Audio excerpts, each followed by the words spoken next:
Oh my god, get out of there. I was looking for milk and eggs. I wasn't looking for you. What?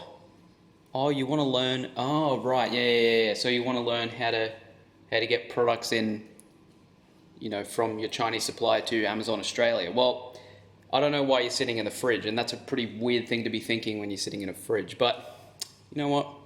I'm going to teach you how to do it. So I'm going to jump into my computer.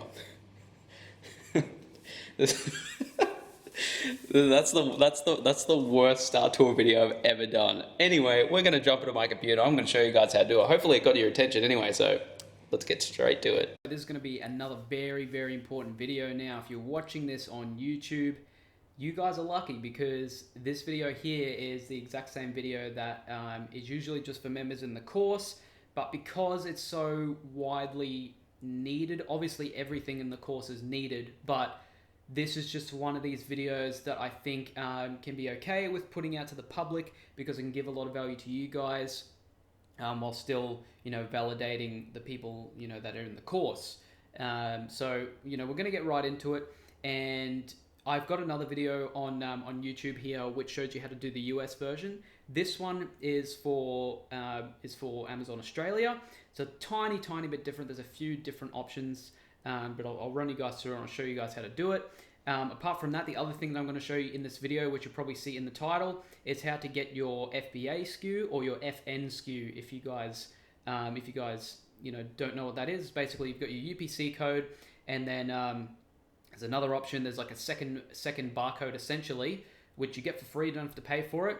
It just comes when you're doing your shipment plan, and you can print them off. It's called your FN SKU. So you basically have your UPC code, and then either above or beneath that, sometimes over the top, but above or beneath that, you'll have your FN SKU as well, because you're going to need both. It just helps Amazon identify your product when it gets to the warehouse. So without further ado, we're going to get straight into it. So this is all you do. So by this point, what you're going to need to have done is your starting points to like your listing. So you're going to have your listing at least up. You've got to have the basic information on there. You'll have to have your UPC code already, so you'll have to have a UPC code, otherwise you can't create a listing. So UPC code on there, create your listing, which I'll show you in a second. Now this is just my dummy profile for the guys watching on YouTube. This is just a dummy Amazon profile. That's why you saw the negative 400 and something dollars on there. It's just because I use this one to try out different things and to show students in the course and whatnot, just different things. So the latest product that I've added and what I'm going to do shipment with is this one here, just a stainless steel coffee plunger, and we're just going to go through and create a shipment plan for this. So this is all you need to do. So by this point, like I said, you've got to have your listing up. So it says inactive, out of stock at the moment. Obviously we don't have any stock in at the moment. It's just an empty listing. That's all it is at the moment. Everything else is set up, just the basics. I've got one image, I've got a basic title, which these kinds of titles and whatnot I wouldn't recommend, but this is just to display how to do the shipment plan. So all you want to do is click on, just tick the box next to the product that you want to get the shipment in for. Go to action here, and then you just want to click on send/replenish inventory. That'll go to the next page. So you're going to see on mine that there's already an address there. So it might bring up a different page for you. It might bring up a little form where you'll have to put in an address. Now before that, you might actually have another option which asks you to convert. So it might have a couple of things. It asks you to convert your product to FBA, which is Fulfillment by Amazon. You want to convert it to FBA. You want to click yes to that, and then there's probably another option which says, do you either want commingled inventory or do you want FBA labeled inventory? Choose the FBA option because that's where we're going to use the FN SKU, the FBA label later on. So choose the FBA SKU, not the commingled, if that comes up first. And then the other option the other thing that's going to come up after that is it's going to, as you can see here, I've got it blocked out. You're going to need your details from your supplier. Now you get that just from talking to your supplier. If you're doing it through Alibaba, like what myself and the students in the course do, just ask for the information that's required on that form. So you're probably going to need the city, the district, the province, the postcode, I think the town even as well, the street address. So you're pretty much going to need everything they most of the time know what you're talking about anyway, because they deal with people who sell on Amazon a lot. Most of the time, sellers require their info anyway. I'm blocking out this because I'm just using an old address from one of my old suppliers, but I don't want to give away the address for obvious reasons. So once you put that in, it might ask for a packing type. So here, as you can see, it's got individual products or case packed products. So basically what this is, case packed, is if you have multiple, and you can talk to your supplier about this if you're not sure. If you have multiple products that are being shipped, so let's just say if you have 3 different colors, they've got 3 different barcodes, they're being shipped all in the one box, then you do individual products. If you've got the same, let's say if you've got 200 units, because we're going to do this shipping plan on 200 units. So just for display purposes, by doing this shipment plan. So if you've got one SKU, one color of your product, one variation, and they're all in the same box, then we'll do case pack. So in this case, we're going to do case packed because we're just going to do the one product, the one UPC code. We're not going to worry about a different variation of it. So once you do that, go continue to shipment plan, and then from there, so you've got units per case and number of cases. So if we're doing 200 units, and let's just say they do 100 units, and this again, you got to talk to your supplier, see how many units they're putting in each box. So units per case, a case just means the box. So let's just say they want to do 100 units per per box. So we've got 2 boxes, which makes 200 units all up. Now, if you haven't done it already, it might show another option here, which asks you for the dimensions. That there on this page is for the dimensions of the product. That's not for the dimensions of the boxes they come in. That's for the dimensions of the actual product, not the dimensions of the boxes, like the big boxes that they're all being shipped in. So just so you know, because if you do that, then Amazon it's going to think that you're sending an oversized product. So don't do that. That's later on in the shipment plan. That one there, if you do see an option, if you haven't done it already, that's just for the dimensions of the product, which you can also get from your supplier. And otherwise, you can get the dimensions from the supplier's product page or from a similar listing on Amazon if you don't know what the dimensions of your product are. So after that, you just want to hit continue. And then on here, what you want to do is, so this is just for who's preparing the products. All you want to do here is just go to where it says who preps. So you want to do merchant prep. So that just means because who's prepping the product, like putting the labels on, putting the barcodes, putting the FN SKUs on, that's going to be your supplier, which in this case, is deemed as the merchant, which is us, but the supplier are doing it for us. So you just want to do merchant because you don't want Amazon to do it. Otherwise, they'll charge you a fee. And there's no use for Amazon to do it if your supplier is already doing it for you. So hit merchant, go continue. Then it says label products. Who's labeling the products? Again, it's the merchant. So here, this is one of the important pages. So this is where, so as long as you've got all your dimensions right for your product and the number of units right for the number of units that you're getting in, this is where you get your FN SKU or your FBA label SKU from. So once you change this to merchant, make sure you change this to merchant. Make sure the number of labels equals to the number of units you've got. All you want to do is go ahead and print labels for this page. That'll bring off a PDF. And what you can do from there is it shows you, so these are all your FN SKUs, all your 200 FN SKUs that come up. And all you're going to do with this is you're going to ask your supplier to put that above or below your already existing UPC code, because you would have asked them to put a UPC code on your product. And that just goes above, and that saves you, paying 20 cents or whatever it is for each unit for Amazon to do it for you, because you can get Amazon to do it for you, but it's easier if you can get your supplier to do it for you and just print it on there for you. They may charge you for it. You might be able to work them out that they can do it for free. Depends on who you're dealing with, who your supplier is.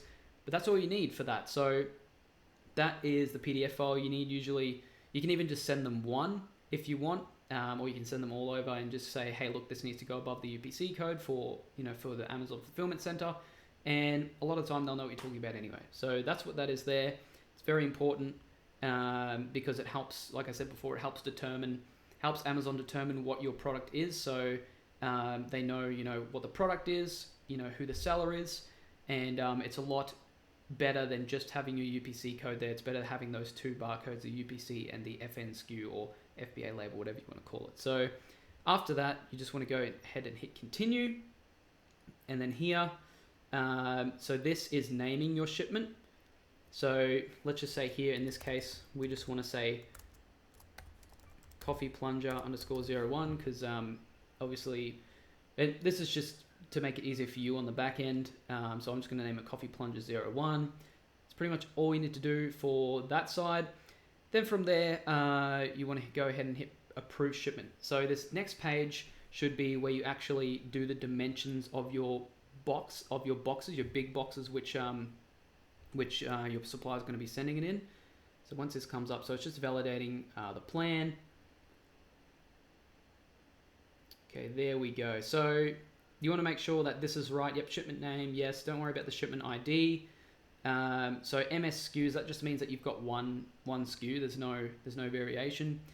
You've got 2 cases, so 2 boxes, 200 units all up. Yes, and then you just hit work on shipment. Okay, so you can review and modify if you need to. If not, so this is another part where a lot of people get, a lot of students as well, get stuck on. So when it comes to, and this is the same with Amazon US, when it comes to the shipping service, a lot of people ask, what should I do? What shipment carrier should I go for? It really doesn't matter in a sense, because once you've, unless your supplier specifically says, hey, we need to use these guys, make sure you're choosing them. It really doesn't matter in the long run, unless you're dealing with freight forwarders and whatnot. Usually if you ship from your supplier and you just do direct door-to-door shipment, and they're going straight from your supplier straight to the Amazon fulfillment center, then it doesn't really matter what you choose. I just choose toll. It's the same with the US. I'll just usually choose FedEx or something, because it doesn't necessarily matter, because all you're doing is paying the supplier to deal with the shipment as well. And then obviously, if it's in Australia, if it's over $1,000, then you got to pay your import tax and whatnot. But apart from that, that is it. Just choose small parcels delivery, and then I just choose toll, and that's it. So this is where you do your boxes, and we're almost done. That's just how simple it is. So this is where you do the number of boxes. So remember how we said we've got 100 units in each box, and we've got 2 boxes. So you want to go ahead and hit 2 for set number of boxes. Set number of boxes, there we go. This is where you're gonna have to get some more details from your supplier. So let's just say they said, yep, we're gonna put 100 units in each box. Obviously for a product like this, because it's a bit bigger, it might not be that, but this is just for referencing purposes. This is just so I can show you guys. So let's just say we have 100 units in each box. Now you want to ask them what the box dimensions are and what the weight is of each box. So let's just say, to make it easy, that they're 15 kilograms for each box. There we go. And these are going to be the same. They might be different. That's why you got to ask for each box. So let's just say, they might even do, 150 units in one box, and then they might do a smaller one with the extra 50. So that's why you have to talk with them about it. But once you've got the dimensions, that's it. So let's just say, it's 30 centimeters by 40 centimeters by 50 centimeters. So that'd be what would it be? So it'd be length, width, and height. So let's just say they're both the same, and they'll give you the form. It doesn't matter what format. It doesn't matter, like, this here doesn't have to be length, this here doesn't have to be width, and this here doesn't have to be height. As long as you've got the different dimensions, then you can put them in as long as you've got the same width, length, height. It doesn't really matter in a sense, as long as you've got the right numbers in there. So what I would even do is just go by the general width, length, and the last one is height. So just to make it easier for you guys. So after that's done, so we've got those details in there, and then it'll tell you, number of boxes you got left. So we've still got 498 boxes left. By the way, guys, if you guys didn't know, the maximum amount of units for just standard storage, it's got down here for Aussie sellers on the Australian market is 300.